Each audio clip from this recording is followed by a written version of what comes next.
Neglect starts as an infection, and if you don't take care of it, it becomes a disease.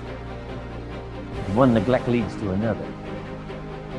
And the worst of all, when neglect starts, it diminishes our self-worth, our self-confidence, our self-value. It's easy to take the easy option. It's easy to rationalize. If no one around you is living at a high level, no one around you is achieving at the highest level, it might seem okay to take it easy. It's easy to get in a big, average, miserable rut. What's not easy is putting in the work when you don't feel like it. What's not easy is continuing to raise the bar when everyone around you remains the same. Not one's life is ever easy. How did you ever think you were ever going to make any progress? You can make this your time. You can take control of the life you want to live. Have the authority to know what you need to change, to know how to change, and then to take action. Have discipline for yourself into progress. Switch your routine. Good people can't really handle them on the level that someone who's great is. So you're praying for greatness and a problem comes and you're running from the problem. You don't understand that it is in solving the problem that you become wealthy. You don't understand that when you solve that problem, you solve something that 2 other million people couldn't solve. And so once you solved it, that solving the problem elevated you.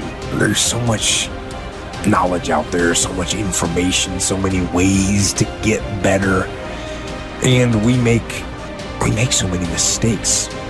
We're the product of our mistakes, and oftentimes the lesson is sitting there right in front of our face.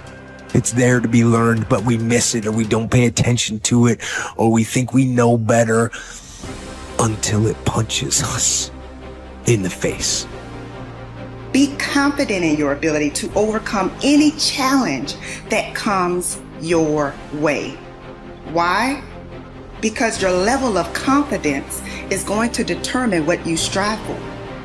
If you don't have confidence, what you'll do is you'll see something that you want, but you won't go for it because you'll tell yourself, I'm not cut out for this. I'm not good enough for this. I don't speak well enough for this. I'm not credentialed enough, or I'm not qualified enough. And what you're doing is holding yourself back. Think about how can you do something different? We decided to take a risk and be different. So how can you be different in your category, in your career, in your field of interest, whatever you're doing? How can you purposefully choose to evolve and do something different? Because that's a risk. And sure, not all risks are rewarded, but I'll tell you what's never rewarded: stagnation. One of the things that we must do is that we must be involved in working on achieving self-mastery. You must work on yourself continuously. Never be satisfied with yourself. If you can't fly, run. If you can't run, walk. If you can't walk, crawl. But by all means, keep moving. Part of the reason that people go watch anti-heroes and villains is because there's a part of them crying out for the incorporation of the monster within them, which is what gives them strength of character and self-respect, because it's impossible to respect yourself until you grow teeth. And if you grow teeth, then you realize that you're somewhat dangerous, or maybe somewhat seriously dangerous, and then you might be more willing to demand that you treat yourself with respect and other people do the same thing. And so that doesn't mean that being cruel is better than not being cruel. What it means is that being able to be cruel and then not being cruel is better than not being able to be cruel. Because in the first case, you're nothing but weak and naive. And in the second case, you're dangerous, but you have it under control. And a lot of martial arts concentrate on exactly that as part of their philosophy of training. It's like, we're not training you to fight. We're training you to be peaceful and awake and avoid fights. But if you happen to have to get in one, and I guess the philosophy also is that if you're competent at fighting, that actually decreases the probability that you're going to have to fight, because when someone pushes you, you'll be able to respond with confidence, and with any luck, and this is certainly the case with bullies, with any luck, a reasonable show of confidence, which is very much equivalent to a show of dominance, is going to be enough to make the bully back off.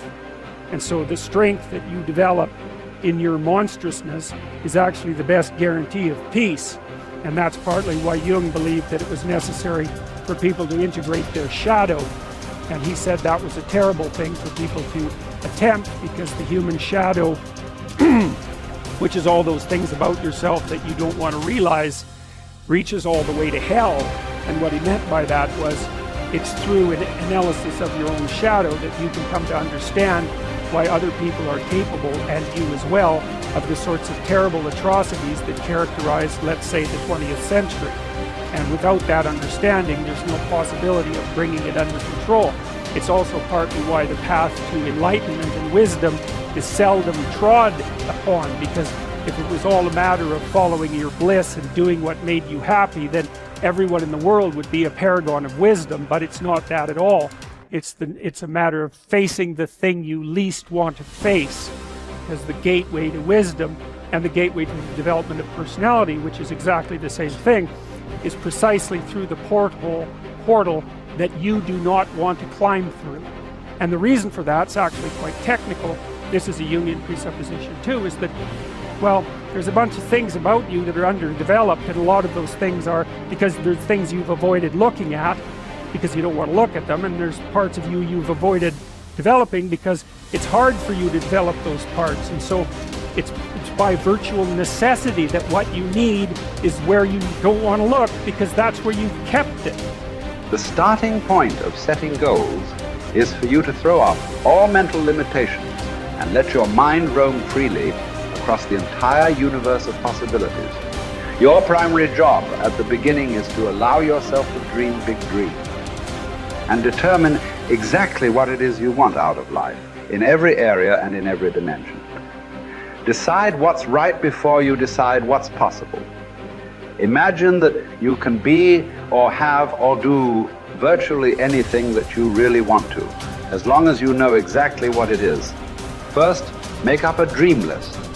Temporarily imagine that you have no limitations of time, money, knowledge, contacts, experience, or education. Imagine that anything that you can write down is possible for you. Remember, anything that you can clearly define and crystallize on paper is probably possible if you want it long enough and hard enough and are willing to make whatever efforts and sacrifices are necessary. There are no unrealistic goals, only unrealistic timelines. The very act of writing your goals down sets the whole universe to work in your favor and activates all the mental laws to help you. In fact, many people have had the experience of writing out a list of goals on New Year's Day, putting them away and not referring to them again until the end of the year, and then finding that 80% of the goals have been achieved, sometimes in the most amazing ways. The very act of writing down big, challenging goals causes three things to happen. First, your self-concept improves and your self-confidence goes up immediately. The act of setting goals requires self-confidence and simultaneously builds self-confidence.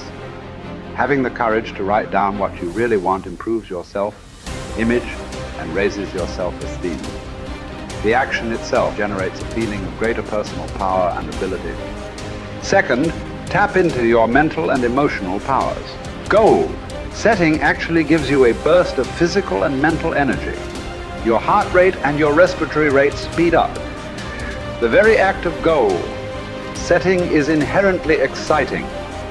It sounds a little corny, but someone once said, feeling listless. Make a list, it's true. It's like stepping on the accelerator of your own mental and physical potential. And if you do it every day, the results can be amazing. Third, commit it to paper. The very fact that you have committed a goal to paper dramatically increases the likelihood that you will achieve that goal. Your mind is structured in such a way that you cannot write down a goal clearly on paper without simultaneously having the ability to somehow attain it. The most important question is, how badly do you want it? As soon as you plant the garden, the busy bugs and the noxious weeds are out to take it. And you've got to learn not only to nourish your values, you've got to learn to do battle with your enemies. Whatever threatens you, I'm asking you to threaten it back. Take care of your responsibility, but don't take anything off of anybody. Somebody wants to destroy your chances for a good future by their negative talk, negative thinking, putting it all down. I'm telling you, walk away if you have to. Walk away. Whatever threatens you, threaten it back. Whatever threatens your opportunity, threaten it back. Now, some of our enemies are on the outside, but here's the most important thing to understand. Some of our enemies are on the inside. Let me give you a quick list. Indifference. You got to do battle with your own indifference. Boy, it's easy to coast, especially if you've accomplished something, extraordinary. Now, somebody says, I got to relax. Here's the key. Not too long. The weeds will take all you plant if you rest too long. Don't rest too long. Indecision. You got to make those decisions. The ones that don't turn out to be good gives you experience to make better decisions. Don't let much time go by without making some decisions. The ones that you can make quickly, make them quickly. The ones that take time, take your time. But get those decisions made. Don't let indecision be an enemy, rob you of the future, empty your bank account, leave you with zero in the purse. Don't let that happen.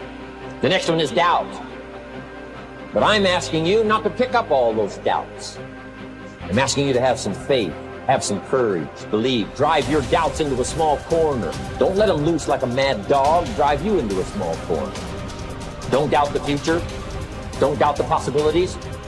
Here's the most important one of all. Don't doubt yourself. If I've got miracle working power to change my life, so do you. If I've got the ability to change, so do you. If I've got the ability to read, so do you. If I can discover, so can you. If I can grow, you can grow. If I can develop, you can develop. If I can get an invitation like I got 6 years ago, help take something around the world, so can you. If I can stand on this platform, Idaho farm boy raising obscurity, so can you. I'm asking you, don't sell yourself short.